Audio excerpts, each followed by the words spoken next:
अब तो अभिषेक हमारे साथ सहयोगी हमारे लगातार जुड़े हैं। अभिषेक, आपसे भी जानना चाहते हैं, जिस तरीके से दीपक बैज ने तो साफ तौर पर कह दिया कि फैसला पूरी तरीके से हाईकमान का था, कुछ मंत्रियों के नाम भी कटे, कुछ विधायकों के नाम भी इसमें कटे हुए, कैसी प्रतिक्रिया अब तक इसमें सामने आ रही है और क्या किसी प्रकार का गलत मैसेज जा सकता है जनता के बीच या फिर पार्टी के प्रत्याशियों के बीच? देखिए, जिस तरह से ये बात कही जा रही थी कि जो कांग्रेस की जो सूची है वो पितृपक्ष के बाद नवरात्र के समय आएगी और ऐसा ही हुआ। और जो सूची आई है उसमें सरगुजा संभाग की बात करें तो सिर्फ दो मंत्रियों के जो नाम हैं वो उस पर कांग्रेस ने अपना भरोसा जताया है। अमरजीत भगत और टीएस सिंहदेव के नामों की घोषणा हुई है। इसके अलावा किसी नाम को लेकर घोषणा अब तक नहीं हो पाई है। सबसे खास बात यह कि सरगुजा संभाग में 14 सीटें हैं और 14 के 14 कांग्रेस के पास हैं। ऐसे में सभी विधायक कांग्रेस के हैं और ऐसे में उनके नामों पर मुहर न लगना एक बात को संदेश देता है कि कांग्रेस बेहद विचार मंथन करने के बाद अपने प्रत्याशियों की घोषणा करेगी। और अभी ये माना जा रहा है कि जो 12 सीटें हैं जिन पर अभी कांग्रेस की घोषणा होनी बाकी है, उसमें से कई ऐसे नाम हैं जिन पर बदला जा सकता है या जिनके नामों को लेकर संशय है। ऐसे में कहा जा सकता है कि भाजपा के पास एक मौका बन गया है और उस भाजपा की तरफ से ये प्रतिक्रिया आ गई है कि जिस तरह से कांग्रेस ने प्रत्याशियों की घोषणा की है, अपने ही विधायकों के नामों पर कांग्रेस विश्वास नहीं जता पा रही है, तो भला जनता कैसे जिताएगी? तो निश्चित रूप से कहा जा सकता है कि जिस तरह से नामों को लेकर घोषणा हुई है उस पर सवाल खड़े हो रहे हैं कि कई ऐसे विधायक हैं जिनके नामों को लेकर संशय है, उनके नाम काटे जा सकते हैं। अभिषेक, 85 नामों की घोषणा यहाँ पर बीजेपी ने कर दी है, लेकिन 5 नाम जो घोषित नहीं हुए उनमें एक अंबिकापुर की सीट भी थी। और क्या ये माना जाए कि अब चूंकि यहाँ टीएस सिंहदेव मैदान में आ गए हैं तो जल्द ही यहाँ पर अगली सीट के लिए जो नाम आप भी समझ रहे हैं, संभावित नाम जिसकी चर्चा इन दिनों सभी जगह पर हो रही है, क्या वो नाम पर मुहर लग जाएगी?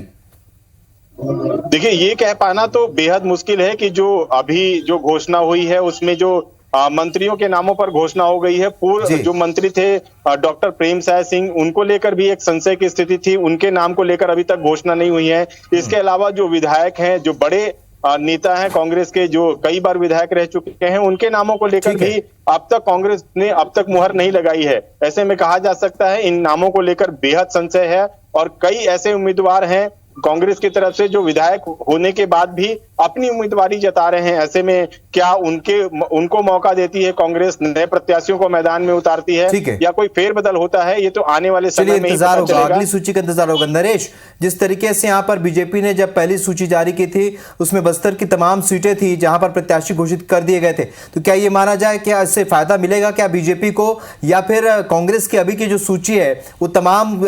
स्टडी करने के बाद बीजेपी की जो सूची उसे अच्छी तरीके से परख लेने के बाद प्रत्याशियों को मैदान में उतारा, क्या फायदा मिलेगा बीजेपी को पहले नाम घोषित करने का?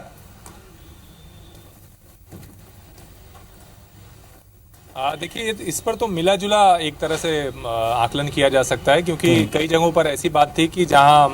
अप्रत्याशित रहे प्रत्याशियों के नाम, वहां पर संगठन को किस तरह से प्रबंधन होता है, किस तरह का मैनेजमेंट होता है, वहां ये चीज़ ज़्यादा मायने रखती है। पर मुझे अगर बस्तर संभाग की बात करें तो यहाँ ऐसा लगता है कि भारतीय जनता पार्टी को इसका फायदा मिलेगा, क्योंकि भारतीय जनता पार्टी ने यहाँ से संघ के कुछ चेहरों को लिया है, बिल्कुल नए चेहरों को भी उतारा है, जिसमें पूर्व IAS कलेक्टर नीलकंठ टेकाम कोंडागांव से उन्हें उतारा है। तो यहाँ भारतीय जनता पार्टी अपने संगठन के भीतर प्रबंधन करने की परेशानी को जानते हुए उसने समय से पहले इस सूची को प्रस्तुत किया था और यही वजह है कि ये एक सोची समझी रणनीति का हिस्सा था। एक वजह और भी थी कि भारतीय जनता पार्टी आदिवासी वोटरों के बीच में ये चाह रही थी कि कांग्रेस भी हड़बड़ी में जल्दी से किसी प्रत्याशी की सूची का, अपनी नई सूची का या पहली सूची का ऐलान करे, जिससे शायद ये मुकाबला बेहतर हो। तो इस मामले में कांग्रेस ने ज़्यादा सतर्कता बरती लगता है। और अगर आप ये सूची देखें जिसमें पहले चरण में होने वाले चुनाव में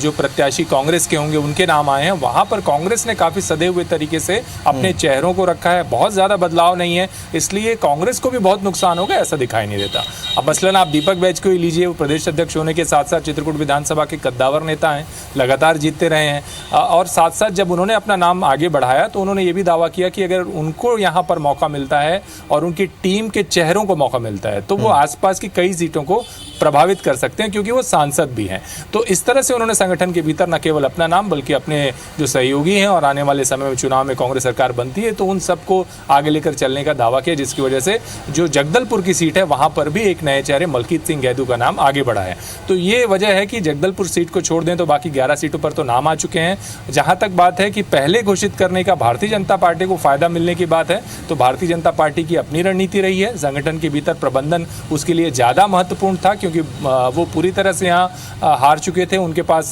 कोई और दूसरे विकल्प नहीं थे। तो बेहतर उनके लिए ये था कि वो संगठन को ज्यादा मजबूत करें, और बीते 3 सालों में भाजपा ने इसी रणनीति के तहत काम किया। उन्होंने कार्यकर्ताओं को प्रधानमंत्री नरेंद्र मोदी के चेहरे पर बूथ से लेकर अलग अलग स्तर पर तैयार किया। तो ये रणनीति का ही हिस्सा था, और अब पार्टी की कोशिश है कि पार्टी के भीतर प्रबंधन को ज्यादा बेहतर करें और संगठन के स्तर पर चुनावी मैदान में उतरे।